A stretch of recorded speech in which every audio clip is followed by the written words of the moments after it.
DNA में ही लोकतंत्र नहीं था तो इंदिरा गांधी को वंशवाद की उपज तक बताई। आपातकाल की बात करते करते वो अपने पॉइंट पर पहुंचे। गिरिराज सिंह ने फिर से झारखंड में बांग्लादेशी घुसपैठ और घटती आदिवासी की आबादी का मुद्दा उठाया। गिरिराज ने कहा कि झारखंड को जमाई टोला ने बारूद के ढेर पर बिठा दिया है। झारखंड में आजादी की तीसरी लड़ाई जमाइयों के खिलाफ लड़ी जाएगी। गिरिराज ने आदिवासी नेताओं को जमाई भगाओ आंदोलन शुरू करने की नसीहत दी है।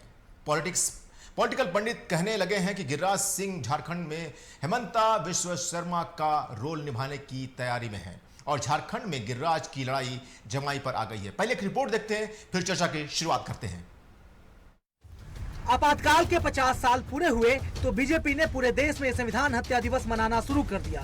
तमाम सूबों की राजधानी में बड़े नेताओं को भेजा गया। झारखंड का जिम्मा हिंदुत्व के झंडा बरदार और केंद्रीय कपड़ा मंत्री गिरिराज सिंह को मिला। गिरिराज सिंह ने विधानसभा की पुरानी बिल्डिंग में पहले बीजेपी की मॉक संसद में बतौर मुख्य वक्ता तकरीरें दी। उसके बाद मीडिया से मुखातिब हुए। बीजेपी की मॉक संसद में आपातकाल के लिए कांग्रेस को कोसते कोसते वो नेहरू तक पहुंच गए। गिरिराज ने कहा कि नेहरू के डीएनए में ही लोकतंत्र नहीं था। गांधी ना होते तो नेहरू पीएम ना बनते। तो मीडिया से मुखातिब होते हुए इंदिरा गांधी को वंशवाद की उपज बताया और कहा कि लोकतंत्र और वंशवाद एक दूसरे के कभी पूरक नहीं हो सकते।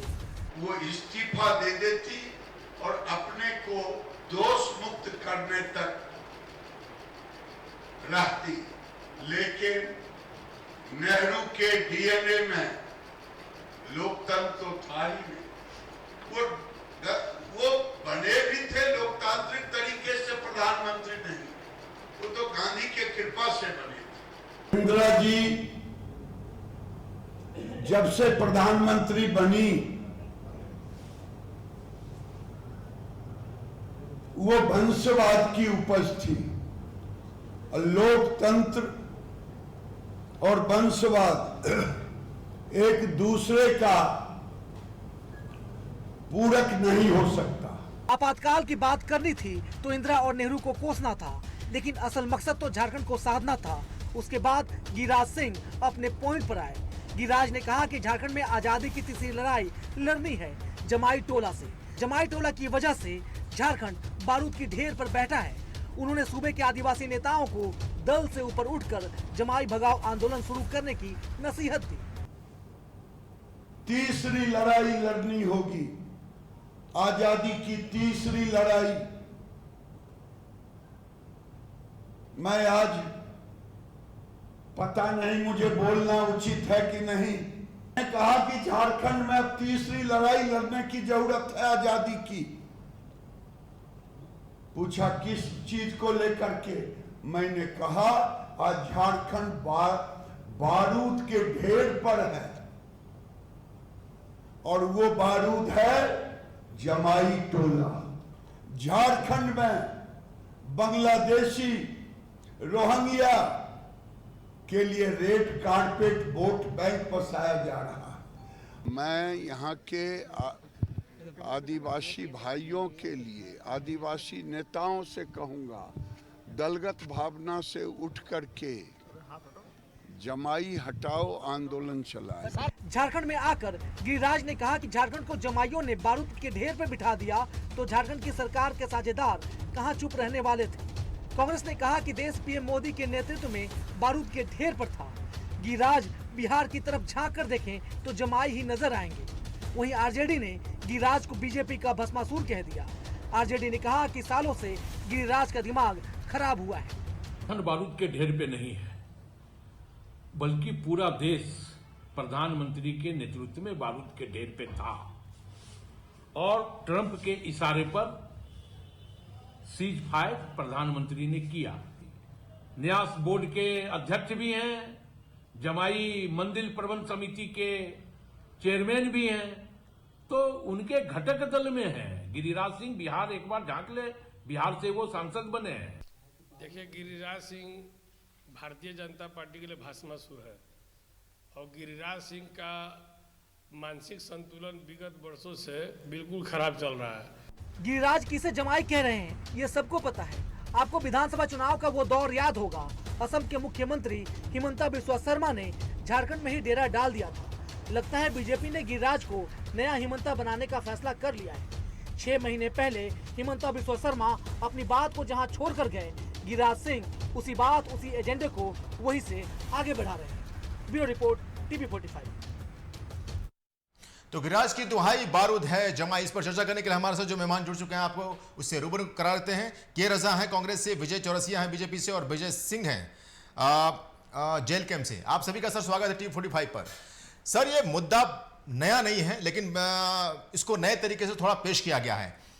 बांग्लादेश के घुसपैठ का मुद्दा झारखंड में अब हर कुछ महीने या कुछ दिनों के बाद सामने आने को दिख रहा है। तो क्यों नहीं, मैं सत्ताधारी पक्ष से ही पूछना चाहता हूं कि कांग्रेस के रजा साहब अभी से शुरुआत करते हैं कि अगर विपक्ष आपसे सवाल उठा रहा है कि बांग्लादेशी घुसपैठ बढ़ रहा है और यहां पर हम आए दिन देखते हैं कि आईबी के रिपोर्ट में भी कि छापा मारा जा रहा है, उनको अरेस्ट किया जा रहा है, तो अगर इस तरह की सिचुएशन बने हैं तो क्यों नहीं इस पर आप एक्शन लेकर विपक्ष को आश्वस्त करते हैं कि ठीक है, झारखंड को हम इस तरह की स्थितियों से हम उसको हटाएंगे और बांग्लादेशी घुसपैठ को रोकेंगे, साथ ही साथ इस तरह की कोई घटना नहीं होगी। आपकी जिम्मेदारी है सर, बोलिए सर। सबसे पहले टीवी 45 के तमाम दर्शकों को मेरा जोहार जी। देखिए, गिरिराज सिंह जी को भारतीय जनता पार्टी ने रखा ही इस कारण वर्ष है कि वो लगातार इस तरह का अनर्गल बयानबाजी लगातार करते रहे और मुद्दों से देश को भटकाते रहे। झारखंड में पहले भी जब विधानसभा चुनाव चल रहा था, उस समय भी भारतीय जनता पार्टी ने बहुत जोर शोर से डेमोग्राफी चेंज और बांग्लादेशी घुसपैठ का मुद्दा को उठाया था और झारखंड की जनता ने इनको अच्छे तरीके से समझा सर, आईबी की रिपोर्ट है सर, कोई मुद्दा के रजा साहब आपको पता होना चाहिए कि आईबी की रिपोर्ट है, ये सेंट्रल एजेंसी की रिपोर्ट है कि बांग्लादेश घुसपैठ झारखंड में बढ़ा है और ये खतरे की निशान है जी। मैं बताता हूँ। देखिए, बांग्लादेश के साथ सबसे पहली बात तो यह है कि झारखंड का किसी भी तरह का कोई सीमांत बॉर्डर है ही नहीं बांग्लादेश के साथ, पहली बात।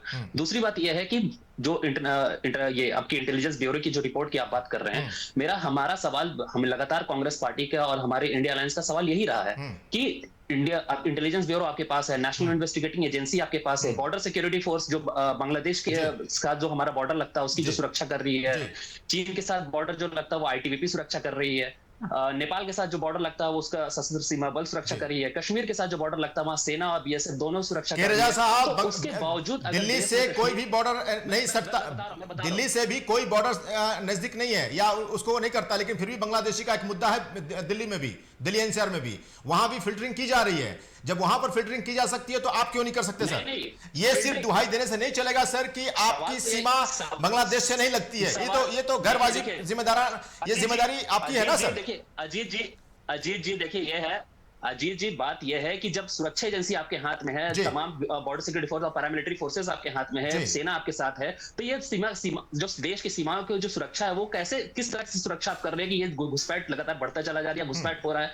देखिए, जो घुसपैठ का जो मुद्दा है या जो राज्य की जो सीमाओं के जो मुद्दे होते हैं या इंटरनेशनल बॉर्डर्स जो राज्य से सटे हुए रहते हैं, वो स्टेट लिस्ट नहीं होता है, वो सेंटर के लिस्ट होता है और सेंटर उसको कंप्लीटली सेंटर उसको रूल करती है। वहां पे जो हमारी जो राज्य की पुलिस होती है वो उस पर किसी भी तरह का कोई पावर नहीं चलता है।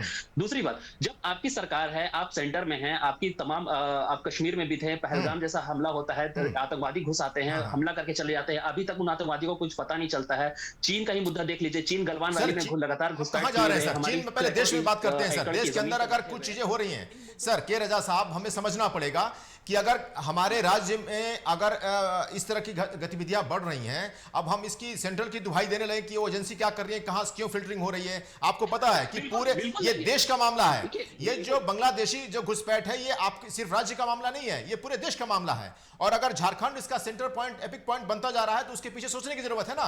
हम एक दूसरे को सिर्फ घेरते रहेंगे बयानों के जरिए तो इससे सोल्यूशन नहीं होगा। अगर विपक्ष के मन में कुछ सवाल है तो आप उसको आश्वस्त कीजिए कि नहीं भाई, ऐसी स्थिति कुछ भी नहीं है, क्योंकि कई दबिश दी जा रही है और कई जगह से पकड़े जा रहे हैं। अभी कुछ दिनों पहले झारखंड से कुछ लोग ऐसे लोग पकड़े गए जो गलत गतिविधियों में लगे हुए थे जी।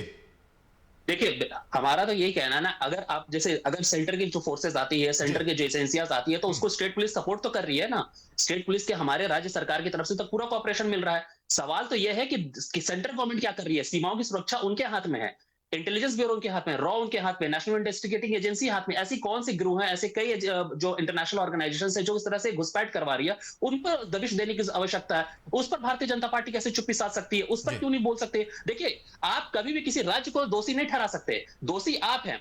केंद्र सरकार इसमें पूर्णतः दोषी है कि जब देश की सीमाएं आपसे सुरक्षित नहीं है तो आप पे सवाल निशान तो झारखंड की सरकार और झारखंड की जनता आपसे करेगी। और यही हुआ विधानसभा चुनाव में। झारखंड की जनता ने इनको अच्छी तरह से समझा दिया कि डेमोग्राफी चेंज और बांग्लादेशी मुद्दा इस राज्य का मुद्दा ही नहीं है, मुद्दा सेंटर का, और केंद्र सरकार इसमें लगातार विफल रही है। तो सवाल तो माननीय अमित शाह जी, गृह मंत्री अमित शाह जी से है ना, कि अमित शाह जी के पास इतनी एजेंसियां, इतने हाथ हैं, उसके बावजूद अगर देश में लगातार घुसपैठ बढ़ रहा है, और सिर्फ झारखंड में नहीं और अलग जो भी बांग्लादेश के सीमांत राज्य, चाहे आपका वेस्ट बंगाल हो या असम हो, और इस तरह के जो केसेस सामने आ रहे हैं, तो इसका सवाल निशान तो भारतीय जनता पार्टी से होना चाहिए और इस पर उनको सफाई देनी चाहिए। मैं सवाल पूछ लेता हूं, आपके सवाल को मैं आगे बढ़ाते हुए बीजेपी से पूछता हूं।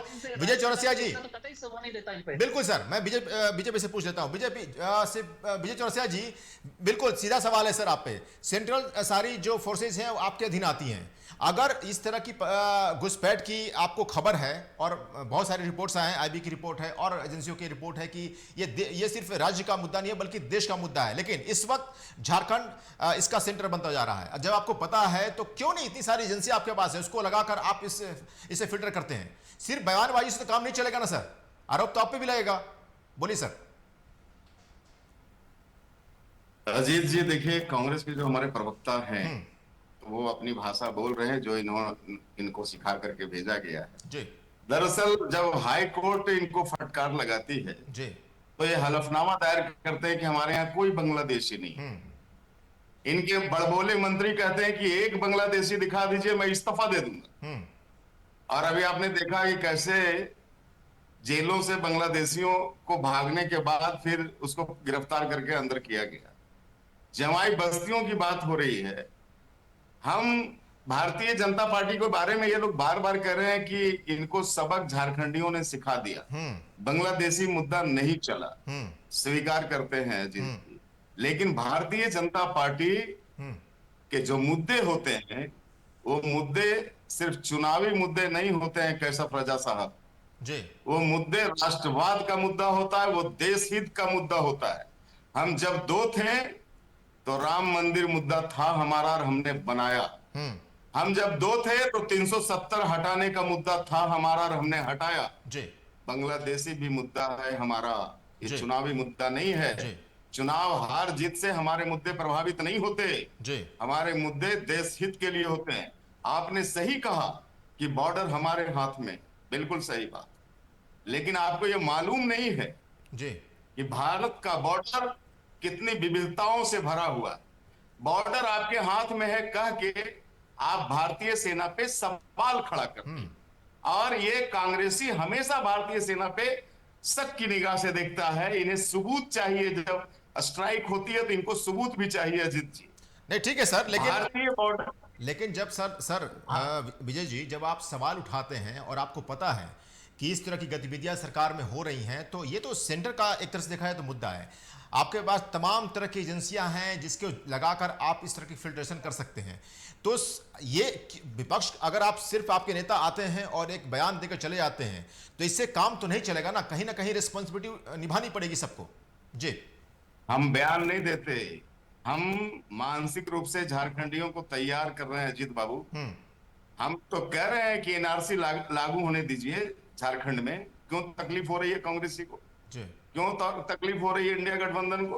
अगर कोई बांग्लादेशी नहीं है आपके यहाँ, आप हलफनामा देते हो हाई कोर्ट में जी, तो फिर एनआरसी से क्यों डर है भाई? सहयोग से चलता है ना देश जी, कि आप दोषारोपण से देश चलाएंगे। आप सहयोग कहां कर रहे हो जी? आप तो हलफनामा दे रहे हो बांग्लादेशियों के पक्ष में कि हमारे यहाँ कोई बांग्लादेशी नहीं है।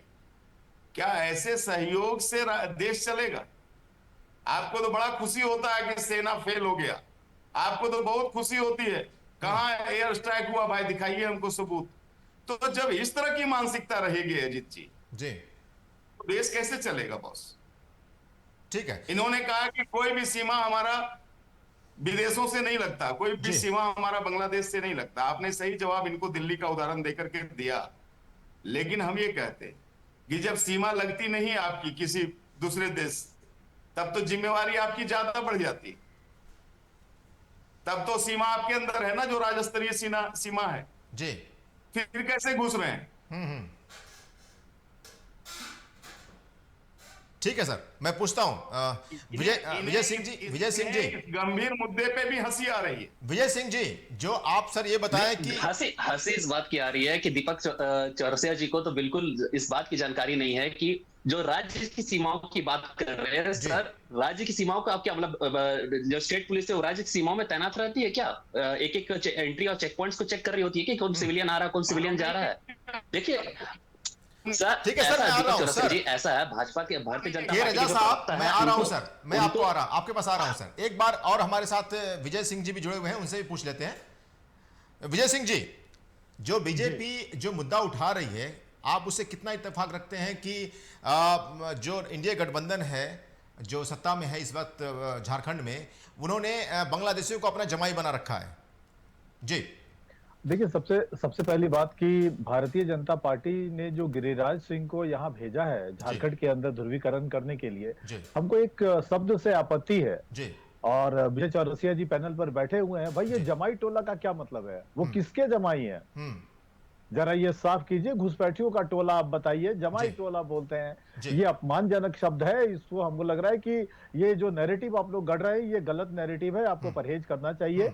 और उनका जो ये जमाई टोला का जो थ्योरी है, 2024 की विधानसभा चुनाव में झारखंड की जनता ने पहले ही नकार दिया है। बीजेपी भावनात्मक मुद्दों को उठाती है बिना खर्चे के, मतलब आप सर, आपकी पार्टी ये मानती है सर विजय सिंह जी, विजय सिंह जी, सुन लीजिए, मैं आपकी बात को सुनूंगा, सुन लीजिए पहले। वंशवाद पर लोगों की अलग अलग राय हो सकती है। मैं सीधे गिरिराज सिंह जी के पूरे वक्तव्य पे जा रहा हूँ। वंशवाद पर लोगों की अलग अलग राय हो सकती है, बट राज्य सरकार को अप्रत्यक्ष रूप से ये जो सहमति भी जो है घुसपैठ को लेकर के, मैं दोनों बातें कह रहा हूं। हम लोग बार बार ये कहते हैं कि भाई हम लोग सही को सही और गलत को गलत बोलने के लिए जाने जाते हैं। जेल किम की यही राजनीति है। ठीक है सर, तो आप मुझे ये बता दीजिए sir Vijay, to the point बात करते हैं सर।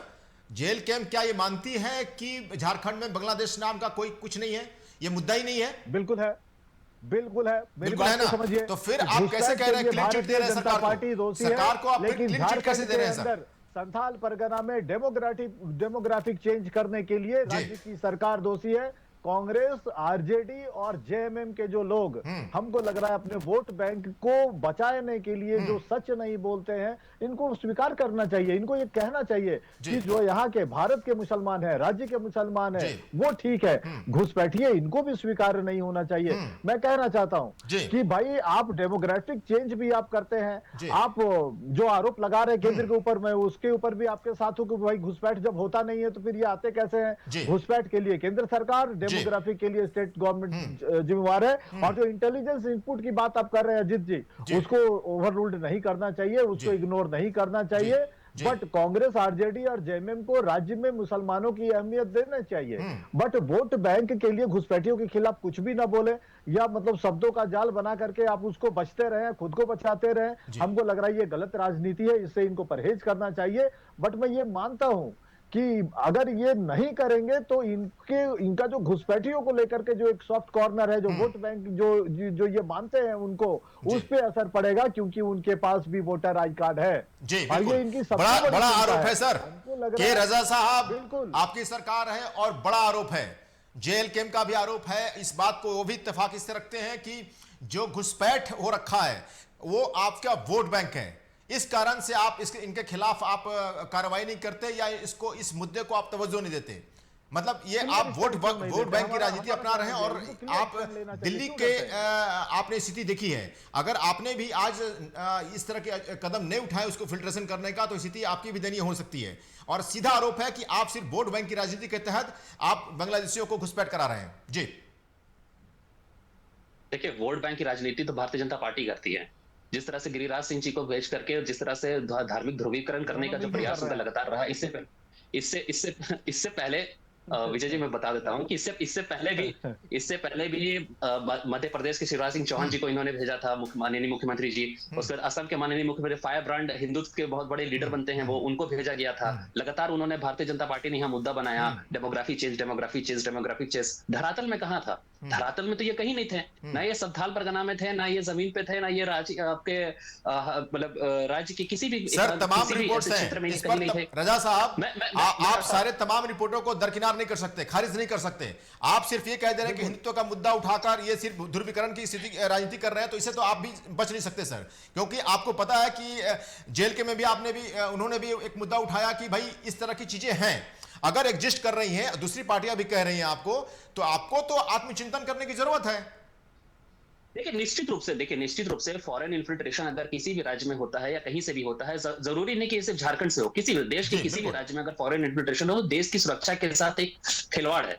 और इसके लिए पूर्णतः अगर केंद्र सरकार इस पर अगर सचेत नहीं है, केंद्र सरकार इसकी जिम्मेदारी लेने से परहेज कर रही है और राज्यों के ऊपर थोपना चाह रही है, तो ये कतई बर्दाश्त नहीं किया जाएगा। इसके लिए सबसे पहले तो भारतीय जनता पार्टी जिम्मेवार है कि भारतीय जनता पार्टी इस पर स्पष्ट रूप से आए, अपने बयान को स्पष्ट रूप से रखे, देश की गृह मंत्री देश के सामने आकर के एक्सेप्ट करे कि हाँ उनसे चूक हुई है, उनसे हुआ गलती। चाहे पहलगाम का मुद्दा हो, चाहे पुलवामा अटैक हो, 300-400 केजी आरडीएक्स भारत देश में आ जाता है, किसी को खबर ही नहीं है, 400 केजी आरडीएक्स घुस जाता है, उसका जांच रिपोर्ट क्या, उसकी जांच क्या है, उसको कुछ अता पता नहीं है। मतलब पहलगाम होता है, अपने आईने आप अपने गिरबान में झांकने से पहले आप दूसरे के गिरबान में झांकना चाहते हैं। आपको इससे फर्क नहीं पड़ता कि आपके क्षेत्र में, आपके राज्य में क्या गलत चीजें हो रही हैं, आप पहले दूसरे को सुधारेंगे फिर आप सुधरेंगे, कहने का मतलब सर ये है? नहीं, आप देखिए देश में संविधान में दो चीजें है, एक तो स्टेट लिस्ट, एक सेंटर और एक कंकरेंट लिस्ट। जब सीमाओं की सुरक्षा की बात होगी, इन्फिल्ट्रेशन की बात होगी, तो वो सेंटर की लिस्ट है, ये देश की संविधान कहता है। तो सवाल तो सेंटर से होगा ना। आप भारतीय जनता पार्टी डाइवर्ट क्यों कर, देखिए गिरिराज सिंह जी यहाँ आकर के लगातार इस तरह से प्रयास करते हैं कि बांग्लादेशी मुद्दा हो, डेमोग्राफी। सर आप टेक्सटाइल मिनिस्टर है वर्तमान स्थिति में, आप एक बार भी इस राज्य में आकर के क्या कि हम कपड़ा उद्योग सेटअप करेंगे, यहाँ के नौजवान युवाओं को हम रोजगार देने का साधन उपलब्ध कराएंगे, उनके लिए कुछ हम बेहतर विजन लेकर आ रहे हैं, हम इंडस्ट्री सेटअप करेंगे। आपने किया, इससे पहले आप एमएसएमई के मिनिस्टर रहे थे, क्या हुआ उस समय एमएसएमई के? कई आपने रिपोर्ट देखी होगी सर। के रजा साहब मुद्दे पे बात करते हैं सर, के रजा साहब मुद्दे पे बात करते हैं। कई आपने रिपोर्ट सुने होंगे कि बहुत सारे लोगों ने गलत आधार कार्ड बना रखा है, डुप्लीकेट बना रखा है, कई जगह का बना रखा है, इस तरह की कई रिपोर्ट झारखंड में देखी गई है। तो इन रिपोर्टों को आप सिरे से दरकिनार और खारिज कैसे कर सकते हैं सर? आपको तो अब आत्मचिंतन और मंथन करने की जरूरत है, और इन सारे चीजों पर जो सवाल विपक्ष उठा रहा है, देखिए आधार कार्ड हो, चाहे इलेक्शन कमीशन का वोटर आईडी कार्ड हो, चाहे ड्राइविंग लाइसेंस हो, ये तमाम जो चीजें हैं, ये जितने भी भारत सरकार के अधीन है, चाहे वोटर आईडी कार्ड बनाने को जितना जिस तरह से फिल्ट्रेशन होता है, आप प्रॉपर फिल्ट्रेशन क्यों नहीं कर पा रहे हैं? आप मुद्दा ही उठाते रह जाइएगा क्या? आप फिल्ट्रेशन करिए। और आप क्या समझ रहे हैं झारखंड जनता इतनी बेवकूफ है, उनको वो पढ़े लिखे नहीं है, उनको नहीं समझ में आ रहा है कि आप किस तरह की राजनीति करना चाहते हैं, धार्मिक ध्रुवीकरण करके यहाँ के युवाओं को भटकाना चाहते हैं। आप मुद्दे की बात नहीं करते हैं, आप रोजगार की बात नहीं करते हैं, आप शिक्षा पे बात नहीं करते हैं, आप स्वास्थ्य पे बात नहीं करते हैं। आप लगातार आप हार चुके हैं, उसके बावजूद आप इस तरह के मुद्दों को ला के देखिए तो आप घटकर 25 पर आ गए, और इसी तरह अगर राजनीति आप करिएगा तो घटकर आप 10 से भी नीचे चले जाइएगा। तो इसके लिए हमें बहुत ज्यादा मेहनत करने की जरूरत नहीं है। भारतीय जनता पार्टी अपने पैर पे खुद ही कुल्हाड़ी मार रही है। विजय चौरसिया जी, आपको भी आईना दिखा रहे हैं वो, और इस वक्त मुस्कुराने से ज़्यादा इंपॉर्टेंट है कि आप इन चीज़ों को गौर से नोट डाउन करें, और जो आपके सेंट्रल फोर्सेज हैं, जो इसके लिए जिम्मेदार हैं, संस्थाएं हैं, उनको एक्टिवेट करने की ज़रूरत है, ताकि चाहे झारखंड हो, चाहे बिहार हो, या कोई और स्टेट हो, वहां पर इस तरह की स्थिति पैदा ना हो। ये आपकी जिम्मेदारी है, केंद्र की जिम्मेदारी है, और इस जिम्मेदारी से आप भी नहीं दूर हो सकते, हट नहीं सकते। जी अजीत भाई, बिल्कुल जिम्मेवारी है, और हम इसको समझते भी। हमने आपको कहा कि पूरा बॉर्डर विविधताओं से भरा हुआ है। अमेरिका जैसा शक्तिशाली राष्ट्र में भी घुसपैठ होते हैं, लेकिन वहां इस तरह की घटिया राजनीति नहीं होती। उसको बैठा करके फिर वापस भेज दिया जाता है। यहाँ तो मानने के लिए तैयार नहीं है एक सरकार कि हमारे यहाँ घुसपैठ भी हो रहा है। एनआरसी से डर लगता है। ढूंढिए ना सर, आपकी एजेंसी ढूंढे, उनको बैठाए और बाहर करे सर। कर भी रही है, देखिए दिल्ली में शुरू हो गया है फिल्ट्रेशन, उनको ढूंढ रही है, निकाल रही है, बैठा रही है, और सरहद पार छोड़ रही है। आप शुरू कीजिए। अब अपने सत्ता का इंतजार थोड़ी करते रहेंगे सर। शुरू हुआ है भाई। विजय चौरसिया जी, आप अपने सत्ता का अगर इंतजार कर रहे हैं तो ये तो फिर तो काफी ये लंबा समय लग जाएगा। जी नहीं, लंबा समय नहीं लगेगा। ये हमारी प्राथमिकता में है। मैं थोड़ा आंकड़े बता देता हूं अजीत भाई, जो ये कह रहे हैं कि बीजेपी सरकार की जिम्मेवारी है। सेंसेक्स देख ले, ये संथाल परगना का 51 के सेंसेक्स में आदिवासी कितने थे और मुस्लिम कितने थे जी, और 2011 का सेंसेक्स देख लीजिए, इन्हीं की पार्टी का सेंसेक्स है कि उसमें क्या अंतर आ गया। तो ये जो डेमोग्राफी चेंज हुआ वो अचानक से नहीं हो रहा है, लगातार कांग्रेस के पीरियड से हो रहा है और ये मानने के लिए तैयार नहीं है। बिल्कुल, बिल्कुल। अब जब स्थिति बड़ी दुरूह हो गई है अजीत जी, मैं तो कहता हूं कि आप चाहे जिस प्रोफेशन में हो, जिस बिरादरी से हो, अगर आप हिंदुस्तानी हैं जी, तो आपको इस मुद्दे पे गंभीर होना चाहिए और राज्य सरकार और केंद्र सरकार दोनों को मिलकर पूरा सहयोग करके, जी, अगर हमारे यहाँ बांग्लादेशी घुसे पड़े हैं या किसी भी राष्ट्र के नागरिक यहाँ घुसे पड़े हैं अवैध तरीके से, तो उसे बाहर कर देना चाहिए। लेकिन अजीत साहब, बड़े दुख के साथ आपको कहना पड़ रहा हूं मुझे कि मैया सम्मान योजना में बोकारो का एक प्रकरण मैं आपको फिर से दोहरा देना चाहता हूं। विजया जाधव वहां पे डीसी थी और 2 प्रकरण आए थे, आपको याद होगा, सुफनी खातून जी, और सज्जाद खान। जी, जी, सुफनी खातून के नाम से 95 खाते और सज्जाद खान के नाम से 94 खाते। बिल्कुल, मैं दोनों का एड्रेस पश्चिम तो ये बंगाल बता रहा था था सर। जी, बिल्कुल, दोनों पे कोई कार्रवाई नहीं हुई अजीत जी। मेरा दावा है कि अगर उनके एड्रेस को भी देखा जाएगा तो हो सकता वो बांग्लादेशी ही हो। तो सरकार इतनी अंधी हो चुकी है तुष्टीकरण पे लेकर के, ये झारखंड की जनता को समझना होगा। ठीक है, समीकरण कुछ ऐसे बैठे कि सरकार इनकी बन गई, हम शुभकामनाएं देते हैं हमेशा, लेकिन सरकार बन गई तो आपकी आने वाली संततियां ना आपको कोसे, आने वाली पीढ़ियां आपको ना कोसे। ऐसा काम मत करो यार। ठीक है सर, राष्ट्र की सुरक्षा। ठीक है सभी विजय के लिए जी, सर्वोपरि। मैं लौटता हूं सर। विजय सिंह जी, आप इसको मानते हैं कि जो झारखंड की डेमोग्राफी है वो चेंज हो रही है? पहला जो सवाल तो ये है। दूसरा, आपके नेता जयराम महतो इस बात के लिए जाने जाते हैं कि वो इस तरह के मुद्दों को बड़े जोर शोर से उठाते हैं, उनकी अलग पहचान है झारखंड में। तो क्यों नहीं इस मुद्दे को भी वो इतने ही जोरदार तरीके से सरकार के सामने उठा रहे हैं? कहीं ना कहीं तो इसमें आपकी भागीदारी भी होनी चाहिए ना। अगर झारखंड की आप बात करते हैं, झारखंडियों की बात करते हैं, जंगल जमीन की बात करते हैं, तो ये मुद्दा भी तो आपके लिए है बड़ा।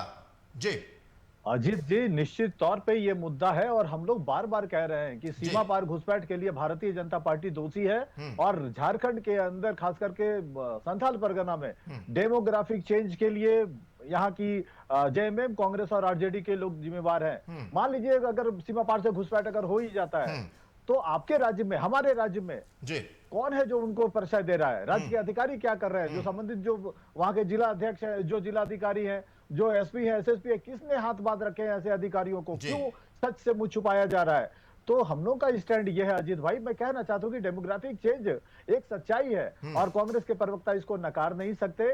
केंद्र की सरकार में जो गृह मंत्री हैं वो उन्होंने ऑन रिकॉर्ड हाउस में कहा था कि बांग्लादेश के साथ जो सीमा है उसमें 700 किलोमीटर ओपन बॉर्डर है। इसका क्या समाधान हो सकता है? गृह मंत्री को अपने बयान पर ध्यान देना चाहिए। देश को भी सोचना चाहिए कि गृह मंत्री के इस बयान का मतलब क्या है और इसका समाधान क्या है। बीजेपी हिंदू मुस्लिम इंडिया पाकिस्तान की राजनीति से बाहर निकलना चाहिए। खास करके झारखंड के मामले में बीजेपी का ये प्रयोग हमको लग रहा है कि ये विफल प्रयोग है। विजय चौरसिया जी, आप मुस्कुरा रहे हैं, बट अपने नेताओं को समझाइए कि नया फॉर्मूला गढ़े।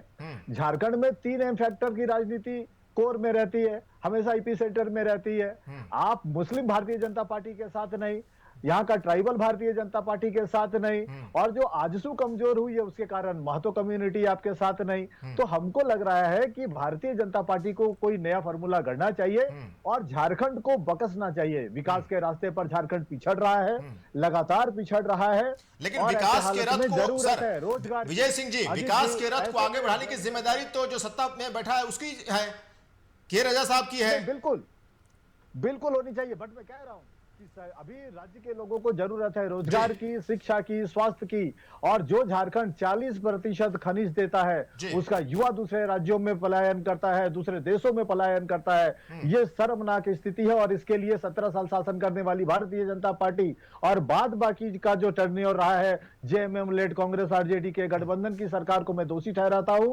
झारखंड के साथ 2 और राज्य बने थे, वो आज कहीं पहुंच गए, बट इनके क्षुद्र राजनीति के कारण, इनके हिंदू मुस्लिम के कारण, इंडिया पाकिस्तान के कारण कहीं ना कहीं हमको लगता है, और खास करके जेएमएम की सरकार जो विजनलेस गवर्नमेंट चलाती है और आंख बंद करके भ्रष्टाचार को बढ़ावा देती है, कुल मिलाकर सब मिलकर के झारखंड का बंटाधार कर रहे हैं। यही कारण है कि एक नया विकल्प उभर रहा है। अजीत जी, ये रिसर्च करने की जरूरत है। झारखंड को रोजगार चाहिए, शिक्षा चाहिए, स्वास्थ्य चाहिए, पलायन रुकना चाहिए, नहीं तो स्थिति यहाँ की बहुत भयानक होने वाली है। हिंदू मुस्लिम से इस राज्य का भला होने वाला नहीं। के रजा साहब, देखिए जो जेल कैम है वो भी ये कह रही है कि डेमोग्राफी चेंज एक बड़ा मुद्दा है, दूसरा मुद्दा रोजगार का है और पलायन का भी है, और कई मुद्दे हैं जो आपके राज्य से जुड़े हुए हैं। आप भी उस पर फोकस नहीं कर रहे हैं। आपने एक दो स्कीम बस चला दिया महिलाओं को खुश करने के लिए, वो आप कर रहे हैं। उसके अलावा आपको कोई ध्यान नहीं है कि बाकी युवाओं का क्या होगा, रोजगार मिलेगा नहीं मिलेगा, झारखंड का डेवलपमेंट कैसा होगा। कोई आपके पास रोड मैप नहीं है,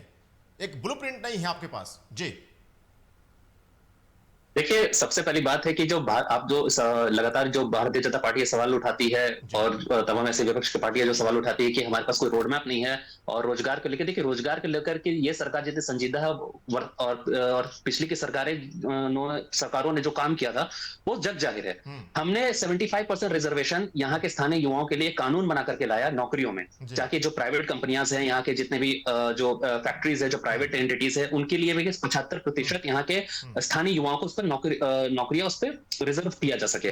भारतीय जनता पार्टी क्या करती है, वो हाईकोर्ट चली जाती है, अपने तमाम इस तरह के संगठनों का इस्तेमाल करके और वहां पे स्टे ऑर्डर लगा देती है उस पर। भारतीय जनता पार्टी लगातार प्रयास करती है डीरेल करने का। भारतीय जनता पार्टी, अभी इनके प्रवक्ता कह रहे थे कि हमें दोबारा मौका मिले तब तो हम डेमोग्राफी और इस तरह के बांग्लादेशी मुद्दे पे कुछ काम कर सके। सर, आपको तो डबल इंजन की सरकार मिली थी, आप उस समय कहां सोए हुए थे? आप कर लेते, आप उसी समय एनआरसी ले आते, आप करा लेते पूरे देश में, पूरे राज्य में स्क्रूटनी, इन्फिल्ट्रेशन जितने भी हैं, आप प्रॉपर फिल्ट्रेशन करते हैं, सबके आधार कार्ड चेक करते हैं। जब आपको पता है सर, के रजा साहब, देखिए एक अच्छी अगर पहल होती है जिस देश में, जिस राज्य में जो वहाँ के मूल निवासी मुसलमान हैं, अगर वो रहे, उनका अधिकार कोई छीन रहा है या हिंदू मुस्लिम किसी का भी अधिकार छीना जा रहा है दूसरे राज्यों से आए, दूसरे देशों से आए हुए लोगों के द्वारा, तो इसमें फिल्ट्रेशन में क्या दिक्कत है? एनआरसी आपको स्वीकार करना चाहिए। देखिए, बात वो नहीं है, बात है कि एनआरसी तो पहले एनआरसी को एक प्रॉपर ये सिंप्लीफाई करके तो बताया पूरे देश को। असम में इन्होंने एनआरसी किया था, क्या हुआ उस एनआरसी का? उसी में 30 लाख हिंदू निकलते हैं, फिर एनआरसी चुपचाप हो जाते हैं, खुद ही साइलेंट हो जाते हैं। फायर ब्रांड नेता लेकर आए थे असम के मुख्यमंत्री हेमंत बिस्वा शर्मा जी, लगातार एनआरसी कर रहे थे, पूरे राज्य में एनआरसी करवाया उन्होंने। क्या निकला उस एनआरसी के बाद? अच्छा, मुझे ये बताइए सर, आपके नेता कर देना, बड़ी कार्य कर देना बहुत बड़ी बात होती है। आप मुझे बताइए, आपके मुख्यमंत्री साहब, भारतीय जनता पार्टी लगातार झल्ले का कार्य कर रही है जनता को। ठीक है सर, एक चीज और बताइए रजा साहब, के रजा साहब, आपके मुख्यमंत्री कई देशों का दौरा करके आते हैं, कोई मीडिया में कोई खबर नहीं होती कि क्या हुआ, उसका आउटकम क्या आया, कोई रिपोर्ट नहीं है, किसके साथ डील हुई, बहुत सारे लोगों के साथ डील बताई गई है, लेकिन उसको वो कुछ भी निकल के सामने, मीडिया के सामने नहीं आया कि आपकी जो पूरी कैबिनेट गई हुई थी बाहर, जो दौरा हुआ इतने दिनों का, उसमें सरकारी पैसे खर्च हुए, मुद्दा क्या था, क्या हासिल हुआ, उसकी कोई आउटकम दिखा नहीं। तो आपको ये समझना पड़ेगा कि राज्य में जो इन्वेस्टमेंट की जरूरत है, यहाँ के लोगों को रोजगार तभी मिलेगा जब इन्वेस्टमेंट होगा, और इन्वेस्टमेंट कैसे होगा इस पर आपको फिर से सोचने की जरूरत है। जी देखिए, निश्चित रूप से जो आप बोल रहे हैं कि हमारे माननीय मुख्यमंत्री जी विदेश दौरा पे गए थे और तमाम इस तरह के जो इन्वेस्टमेंट के मुद्दे हैं और इस तरह का जो एक दौरा हुआ था विदेश का, उसके बाद आप कह रहे हैं कि किसी तरह की बातें और किसी तरह की न्यूज खबर सामने है, ऐसा बिल्कुल नहीं है। देखिए, माननीय मुख्यमंत्री जी विदेश का दौरा करने का ये वो सरकार नहीं है जो इन्वेस्टमेंट के नाम पे हाथी उड़ाने का काम करेंगे। झारखंड मोमेंटम और यहाँ के सरकार, हमारे राज्य की सरकारी जमीन और हमारे गैर सरकारी जमीन को औने पौने दाम पे, कौड़ियों के दाम पे फर्जी कंपनियों को बेचने का कार्य करेगी। ये सरकार संजीदा है। हमने एफसी बार्सिलोना जैसी जो यूरोप की जो फुटबॉल टीम से उनके साथ हमने बैठक की, उनके मैनेजर के साथ हमारी बैठक, हमारे मुख्यमंत्री जी की आमने सामने बैठक हुई। राज्य में किस तरह से फुटबॉल और स्पोर्ट्स को यहाँ पे बढ़ावा दे सके उस पर काम, ब्लूप्रिंट पे काम चल रहा है। राज्य में इन्वेस्टर्स, फॉरेन इन्वेस्टमेंट किस तरह से हम लोग ला सकते हैं, foreign investment in the sense कि हम लोग यहाँ मैन्युफैक्चरिंग प्लस यहाँ से हम लोग किस तरह से हमारे जो मिनरल्स है, रिसोर्सेस है, हम उसको फॉरेन कंपनीज को और बाहर के विदेशों को डायरेक्ट सप्लाई कर सकते हैं, उस पर हमारे मेमोरेंडम और हमारी बातें चल रही है। तो इस तरह से भारतीय जनता पार्टी लगातार, वो कहां थी जब ग्लोबल समिट, बड़ी बड़ी बातें करते हैं, इन्वेस्टमेंट की बात करते हैं, ग्लोबल समिट की बात करते हैं। भारतीय जनता पार्टी आज वर्तमान स्थिति क्या है? चॉकलेट और टी शर्ट के घोटाले कर करके ये जिंदा थे। नौजवानों के रोजगार को लेकर के जिस तरह से भारतीय जनता पार्टी ने मजाक बनाया है इस राज्य का, वो जग जाहिर है। और यही कारण है कि यहाँ के झारखंड के नौजवानों ने इनको आईना दिखाने का कार्य किया और 2024 की विधानसभा चुनाव में इनको मुंह की खानी पड़ी। और इसी तरह से राजनीति करते रहे, गिरिराज सिंह जैसे नेताओं को ये भेजते रहे जो खुद मिनिस्टर होकर के अपने राज्य के को सुधार नहीं कर सके। बिहार के मंत्री, बिहार से आते, बिहार के सांसद है, देश के मंत्री हैं। एमएसएमई जैसे इतना बड़ा मंत्रालय इनके हाथ था, वो चाहते तो देश का कायाकल्प कर सकते थे। बेरोजगारी दर इनकी खुद की रिपोर्ट करती है central monetary of Indian economy CMI कि देश में 45 वर्षों का सबसे ज्यादा बेरोजगारी दर है। इंटरनेशनल लेबर ऑर्गेनाइजेशन कहता है कि 83% बेरोजगारी दर है युवाओं के बीच। देश का हर दूसरा युवा आज के देश में बेरोजगार बैठा हुआ है। तो कहां बैठे हुए हैं ये? एमएसएमईज के मिनिस्टर थे, इंडस्ट्री एंटरप्राइजेस की इंडस्ट्री के मिनिस्टर थे। ये चाहते तो देश में एक फॉर्मल और इनफॉर्मल सेक्टर में रोजगार का लहर ला सकते थे। परंतु भारतीय जनता पार्टी के इस तरह के नेतागण भारतीय जनता पार्टी के लिए अभिशाप बन चुके हैं और भारतीय जनता पार्टी ही इनको ऐसे पाल के रखी हुई कि ताकि लगातार ये इस तरह का नकल बयानबाजी करके देश को मुद्दे से, मेन मुद्दे से, मेन मुद्दा देखिए, जो मेन मुद्दा है कि भाई जिसकी संज्ञा दी है, जमाई की संज्ञा दी गई है, वो अलग तरीका हो सकता है बोलने का, देखिए। लेकिन जो मेन मुद्दा है कि बांग्लादेशी घुसपैठ को रोका जाए, ठीक है, और उस पर आपकी सरकार को चिंतन और मंथन करने की जरूरत है। इससे आप अगर हटेंगे तो ये मुद्दा धीरे धीरे और बढ़ सकता है। जैसे दिल्ली एनसीआर में आपने देखा कि अब उसकी छटनी होनी शुरू हुई है। बीजेपी की सरकार आई है, एनडीए की सरकार आई है, उसके बाद चीजें फिल्ट्रेशन शुरू हो चुका है। तो आपको इस पर जागरूक होकर काम करने की जरूरत है। मैं लौटता हूं सर, और कोई मुद्दे हैं आपके पास? मैं पूछूंगा। विजय चौरसिया जी हाथ उठा रहे हैं, लगता है कुछ बोलना चाहते हैं। बोलिए सर, क्या कहना चाहते हैं? बोलिए सर। देखिए, जहां तक जेएलकेएम के प्रवक्ता की बात थी कि जमाई बस्तियां नहीं बोलनी चाहिए, जमाई बस्तियां कोई और शब्द, भारतीय जनता पार्टी का वर्डिंग नहीं है। भारतीय जनता पार्टी का वर्डिंग नहीं। आपने अगर तमाम टीवी चैनलों को देखा होगा संथाल को लेकर, तो वहां बाकायदा जमाई बस्तियां बसी है। उसको जमाई बस्तियां कहते हैं वहां के लोग, और इसलिए कहते हैं कि बेटियां संथाल की है और उसके पति बांग्लादेश के। पति का नाम यूसुफ खान और उसकी पत्नी का नाम निर्मला मंझाइन। मुखिया सीता मंझाइन, पति हबीबुल खान। वो जमाई बस्तियां किसी भारतीय जनता पार्टी का वर्डिंग नहीं है। ये जमाई बस्तियां वहां के स्थानीय लोगों का वर्डिंग है, जिसको मीडिया ने कई बार दिखाया। और मैं बार बार कहता हूं, रोजगार और बिजली और पानी, ये सारे जो सबसे बड़ा मुद्दा है वो घुसपैठ का है। बांग्लादेश में जो हिंदू रहते थे वो बहुत संपन्न थे, बहुत रोजगार में थे, उसको खदेड़ दिया गया ना। इसलिए अपनी संततियों को अगर बचाना है, आने वाली पीढ़ियां को से नहीं आपको, तो आप चाहे जिस प्रोफेशन में हो, आपको इस मुद्दे पे गंभीर होना होगा। दूसरी बात, सरकार जिस तरह से चल रही है इनकी, अजीत जी आप क्या बोलते हैं कि विदेश से क्या लेकर के आए? अरे जिसका मुखिया अजीत जी खुद अपने नाम से खनन का पट्टा ले लेता हो, उस सरकार की बौद्धिकता पे कोई बात कहनी है क्या? रिम्स 2 को लेकर के जिसके पूर्व मंत्री और वर्तमान मंत्री रार ठाने हो, उसके विजन के बारे में कुछ सोच कहना है क्या? जब कांग्रेस के प्रभारी जाते हैं संथाल परगना, तो जेएमएम का प्रवक्ता कहता है कि संथाल हमारा है, हमारी वजह से कांग्रेस की सीटें आई। इस ठगबंधन के बारे में कुछ कहना है क्या? जब सीटें मांगी जाती है बिहार के लिए, तो बैठक में बुलाया नहीं जाता जेएमएम को और कहा जाता भाई पूरी सीटें में लड़ जाओ बिहार में। ये ठगबंधन है, ये सर्कस है, ये ऐसे ऐसे लोग बैठे हैं। अजीत बाबू, इस सरकार में अभी दुखद है, जिसने कहा था कि हमारी लाश में झारखंड का निर्माण होगा, वो आज सत्ता में। जिस कांग्रेस ने झारखंड आंदोलनकारियों को बरसों बरस जेलों में सड़ाया, फर्जी मुकदमे दायर किए, वो आज झारखंड के हित की बात करेगा क्या? जिसने कभी झारखंड बनने नहीं दिया। झारखंड तब बना जब भारतीय जनता पार्टी की सत्ता आई दिल्ली में। ठीक है सर, विजय जी मैं लौटता हूं, एक सवाल लेता हूं के रजा साहब से। के रजा साहब, आपके नेता जो राहुल गांधी हैं, वो बार बार संविधान की बात करते हैं, संविधान को मानने की बात करते हैं, संविधान पर चलने की बात करते हैं।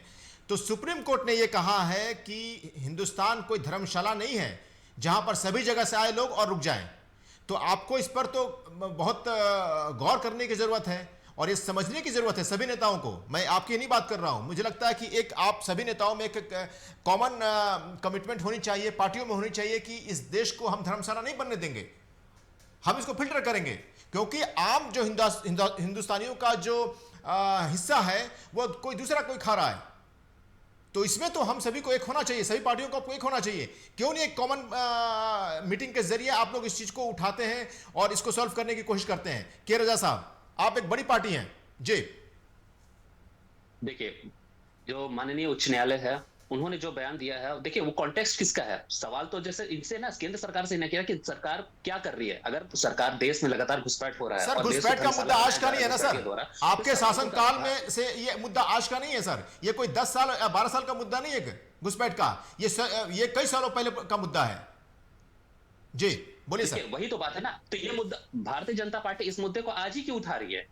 आज उनको इनको कौन सा कीड़ा काट लिया कि आज ही उनको भारतीय जनता पार्टी ये याद आता कि बांग्लादेशी घुसपैठ भी एक बहुत बड़ा मुद्दा है देश में। क्या आपको मुद्दा नहीं लगता सर ये बड़ा मुद्दा है? सर आपको क्या ये मुद्दा बड़ा नहीं लगता? आप क्यों नहीं उठाते? देखिए, निश्चित रूप से केंद्र सरकार इस पर दोषी है ना। केंद्र सरकार को ये चीज करना चाहिए। एनआरसी आप लेकर आते, आप एक ड्राफ्ट लेकर आते, देश के सामने रखते, आप सामने ड्राफ्ट तो लाके रखे ना सर, ड्राफ्ट तो दिया ना आपने एक ब्लूप्रिंट तैयार किया था। ये रजा साहब ड्राफ्ट तो दिया ना, बिहार में चुनाव ड्राफ्ट तो दिया ना आपको। ये भारतीय जनता पार्टी इस चीज को समझ गई है कि ये रोजगार पे, स्वास्थ्य पे, चिकित्सा पे और तमाम ऐसे जो देश से जुड़े हुए देश के मुद्दे हैं, देश के अंदर के मुद्दे हैं ना सर।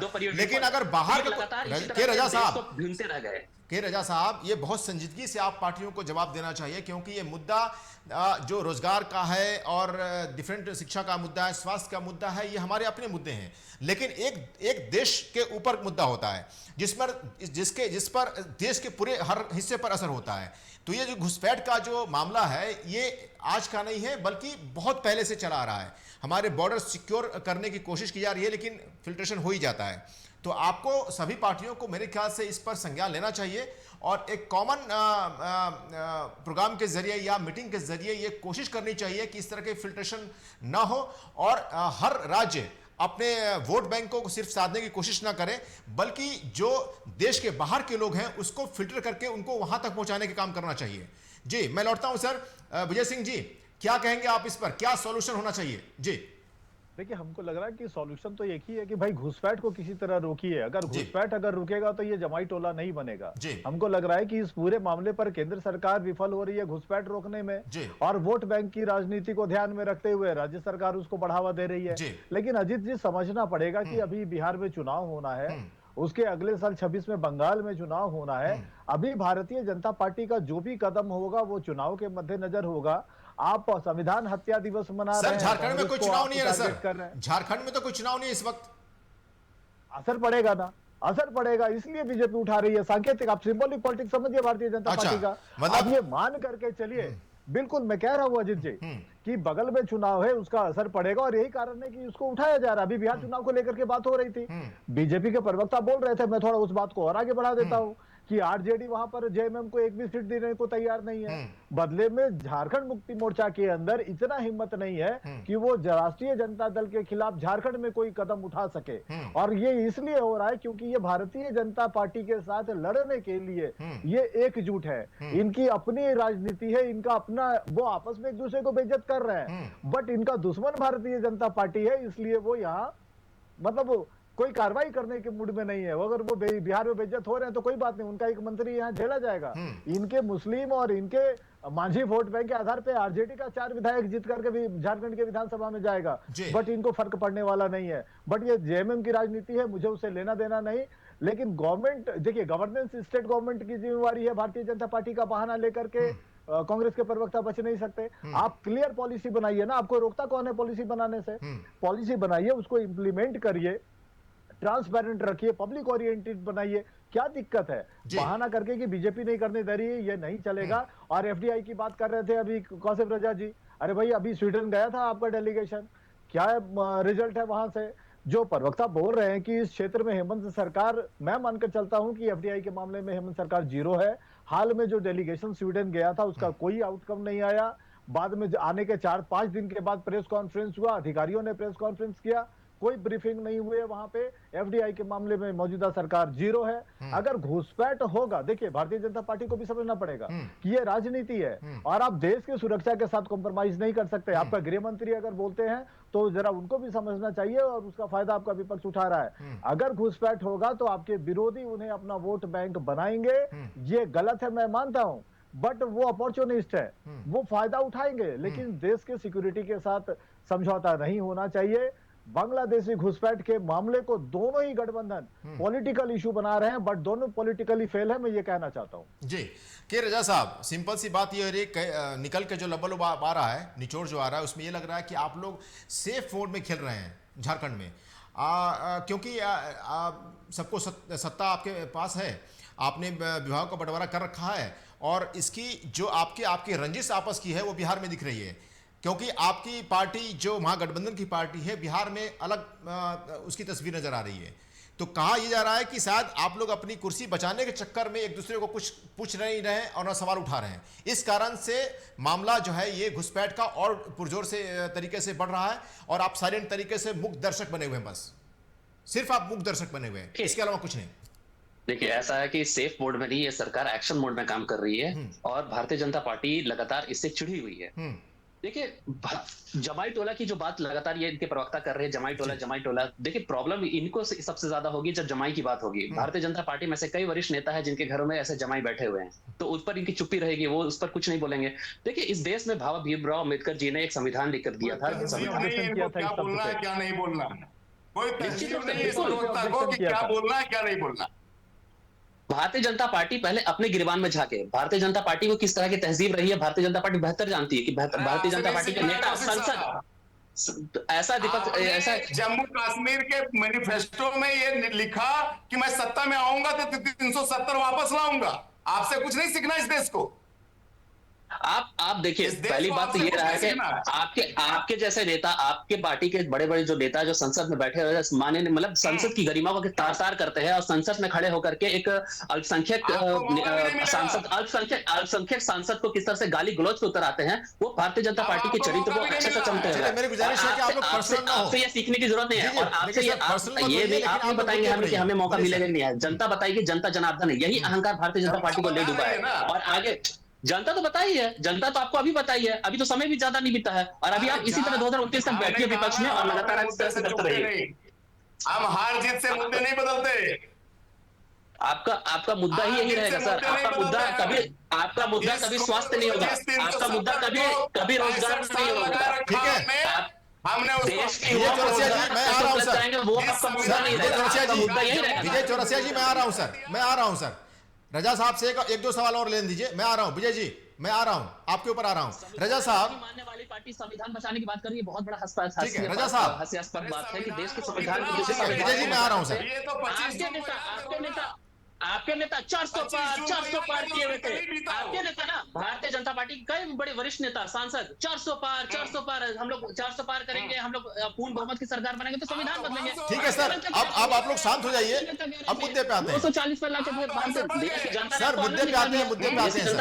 मुद्दे पे आते हैं सर, मुद्दे पे आते हैं सर, प्लीज चौरसिया साहब मैं आ रहा हूँ। रजा साहब सुनिए मेरा सवाल सुनिए सर। संविधान बदलेंगे, संविधान के किस तरह की बात कर रहे हैं भारतीय जनता पार्टी? ठीक है रजा साहब, आपको नैतिकता है नहीं, आप जैसी पार्टी और भारतीय जनता पार्टी को बिल्कुल इस बात की अच्छा ठीक है, पर्सनल मत होइए, मेरा सवाल लीजिए सर। रजा साहब ये नैतिकता आपको है। मैं आ रहा हूँ, चौरसिया साहब आ रहा हूँ, पहले रजा साहब से एक दो और सवाल ले लूं। रुक जाइए आप लोग सुनिए तो सही, बना करके एक बार सुन लीजिए प्रश्न अजीत बाबू का प्रश्न सुन लीजिए। रजा साहब देखिए, आपकी सरकार इसमें कोई दो रहने की, झारखंड मुक्ति मोर्चा और आपकी सरकार बहुत अच्छे काम भी कर रही है, सोशल वेलफेयर के को लेकर बहुत अवेयर है, लोगों में उसके अभी काफ़ी अच्छे व्यूज़ हैं। हमने बहुत सारे लोगों से बात की, कुछ अच्छे पहलू हैं और भ्रष्टाचार को मिटाने के दिशा में भी आपकी सरकार काम कर रही है। लेकिन आपको समझना पड़ेगा सर कि आप जिस तरह के वेलफेयर स्कीम अपने लोगों के लिए, झारखंड के लोगों के लिए आप लॉन्च करते हैं, अगर उसमें हिस्सेदार और बढ़ते जाएंगे, वैसे लोग बढ़ते जाएंगे जिनको जिम्मेदारी आपकी नहीं है, तो कहीं ना कहीं आपको समझ में आना चाहिए कि आपके जनता जिसको आप 10 रुपया देना चाहते हैं उसके हिस्से में 2 रुपया आ रहा है। तो 7 रुपया 8 रुपया जो कहीं और किसी के हिस्से में जा रहा है उसको फिल्टर करने से आप अपनी जनता को तो खुशहाल कर सकते हैं ना सर। इस हिसाब से भी अगर हम सोचें तो इसमें आपको फ्रंट फुट पे आकर फिल्ट्रेशन करनी चाहिए, ताकि आपकी जो कोर लोग हैं, मतलब झारखंड के लोग जो हैं, वो उनको उसका फायदा मिले, ना कि कोई और इसका फायदा उठा पाए। ये मेरा मुद्दा है सर। देखिए जी बिल्कुल बिल्कुल, देखिए मैं एक एग्जांपल ही दे देता हूं। जैसे मैया सम्मान योजना हमारे माननीय मुख्यमंत्री जी ने लॉन्च किया जी। मैया सम्मान योजना के अंतर्गत मतलब सैकड़ों महिलाओं ने हजारों की संख्या में आवेदन दिया और उसके बाद उनको फंड्स रिसीव होना शुरू हुआ। उसके बाद कई ऐसे कंप्लेंट्स आए कि हाँ किसी को मल्टीपल अकाउंट्स उन्होंने बना लिया और मल्टीपल अकाउंट्स में उनको खाते में पैसा जा रहा है। तो जैसे सरकार के संज्ञान में इस तरह की बातें आई तो सरकार ने तुरंत इस पर कार्रवाई करते हुए एक स्क्रूटनी टीम समिति बनाई और स्क्रूटनी हमने स्टार्ट किया कि हाँ इस तरह के अगर फर्जीवाड़ा अगर हो रहा है और किसी एक शख्स अगर 2-2 अकाउंट या 3-3 अकाउंट लेकर के पैसा कलेक्ट कर रहा है तो सरकार संजीदा थी और हमने स्क्रूटनी किया। तमाम जिला उपायुक्तों को इस तरह उस पर निर्देश जारी किया गया कि आप उस पर स्क्रूटनी करें और ऐसे लोगों को चिन्हित करके उससे बाहर निकाला जाए और उन पर कड़ी कार्रवाई की जाए। तो निश्चित रूप से ये सरकार संजीदा है, सजग है, प्रतिबद्ध है, तभी तो हम कार्रवाई कर रहे हैं। मैं इसीलिए कह रहा हूं कि सरकार आपकी एक्शन ले रही है, इसमें कोई दो राय नहीं। आपकी सरकार अच्छा भी कर रही है, इसमें भी बहुत सारे रुझान हैं। लोगों के कहना है कि आपकी सरकार मैया योजना के तहत काफ़ी लोगों को इससे फायदा हो रहा है, लेकिन उसके गलत इम्पैक्ट भी हो रहे हैं, गलत लोग भी इसका फायदा उठा रहे हैं। इस पर आप एक्शन ले रहे हैं, लेकिन और ज़्यादा एक्शन लेने की ज़रूरत है और पूरे आपको राज्य में फिल्टर करने की ज़रूरत है, ताकि आप जो स्कीम लाए वो सही लोगों तक पहुँचे। ये इंपॉर्टेंट है, क्योंकि ये मैं बार बार इसलिए इस मुद्दे को उठा रहा हूं क्योंकि ये हर राज्य की एक कमोवेश स्थिति ऐसी है कि जहां पर जो जरूरतमंद लोग हैं वहां पर वो चीज नहीं पहुंच पाती और उसका फायदा कोई और उठा लेता है जी। नहीं देखिए, निश्चित रूप से ये सरकार प्रतिबद्ध है, इस बात को लेकर सीरियस है कि जो गरीब हैं, जो मजदूर हैं, जो नीडी लोग हैं, उन तक ये हमारी सरकार की स्कीमें निश्चित रूप से पहुंचे, उनको इसका लाभ मिल सके। इस पर हमारी सरकार पूरी तरह से संजीदा है। चाहे अबू आवास योजना हो, चाहे हमारा ग्रीन कार्ड हो, हमें पीडीएस सिस्टम के माध्यम से हमको राशन उपलब्ध कराने का मुद्दा हो। देखिए, भारतीय जनता पार्टी के दौर समय में क्या हो रहा था, इन्होंने राशन देना बंद कर दिया, लाल कार्ड के माध्यम से जो राशन देना था वो बंद हो गया। तो आज राज्य सरकार ग्रीन कार्ड, हम अपने पैसे से ग्रीन कार्ड के माध्यम से हम लोग सरकार के अपने खजाने के माध्यम से हम लोगों को राशन उपलब्ध करा रहे हैं। जब प्रधानमंत्री आवास योजना बंद होता है, 2024 तक का नारा था कि देश में हर एक नागरिक को आवास उपलब्ध कराएंगे, उस नारा का क्या हुआ कोई अता पता नहीं है। देश में अमृतकाल चल रहा था, आज भी वो अमृतकाल कर रहे हैं और लगातार ये 2050 तक ये अमृतकाल ही चलाते रहेंगे। उसके बावजूद भारत के तमाम लोगों को या नागरिकों को आवास मिल गया। झारखंड में आवास की जो दुर्दशा कर दिया था इन्होंने, प्रधानमंत्री आवास योजना की जो दुर्दशा थी, उसके बाद हमारी सरकार ने इस बात को संजीदा से लेते हुए हमने अबू आवास योजना लॉन्च किया। हम अपने खजाने से पैसा खर्च करके देश राज्य के लोगों को अबू आवास उपलब्ध कराने का कार्य कर रहे हैं। तो ये हमारी संजीदगी है ना, हमारी प्रतिबद्धता है, हमारी कैपेसिटी और कैपेबिलिटी है कि हम इस तरह के स्कीम्स को लाने के सक्षम रखते हैं, अपने विचार करते हैं, हम उस पर धरातल को उतारने का काम कर रहे हैं। पर भारतीय जनता पार्टी लगातार जिस तरह से डिरेल करना चाहती है, लगातार जिस तरह से घुमा फिरा करके राज्य की समय कमी है जी। चौरसिया जी बोलिए सर, 30 सेकंड सर। अबू आवास की बात करी इन्होंने अजीत बाबू। अबू आवास लॉन्च किए हुए इनके 6 माह गुजर गए, एक अबू आवास का उद्घाटन का तस्वीर दिखा दी। सारे गरीब के घरों को तोड़वा दिया बरसात में, और अबू आवास का एक किस्त देने के बाद सारे किस्त रुके हुए। ये कैसा प्रजा साहब को अभी मालूम नहीं है। एक अबू आवास का उद्घाटन हुआ हो, एक तस्वीर दिखा।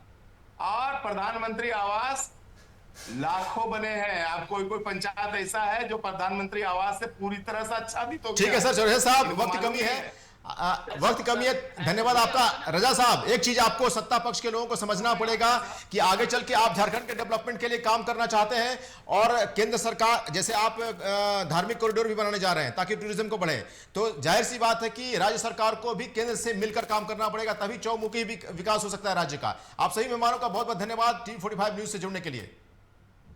तो झारखंड में बीजेपी लगातार 2 विधानसभा चुनाव हार चुकी है। झारखंड के नेता झारखंड की जनता से कनेक्ट नहीं कर पा रहे हैं। शायद यही वजह रही है कि बीते चुनाव में पूरी कमान हेमंता बिस्वा शर्मा के हाथ में रही। अब शायद वो किरदार गिरिराज सिंह निभाने वाले हैं। हाल के दिनों में झारखंड में गिरिराज सिंह के दौरा बढ़ गया है, शायद यह उसी बात का इशारा है। गिरिराज सिंह ने जमाइका शगुफा छोड़कर बड़ी हलचल तो जरूर पैदा कर दी है। एक तीर से उन्होंने कई निशाने साधने की कोशिश की है। आप बने रहिए T45 न्यूज के साथ। नमस्कार।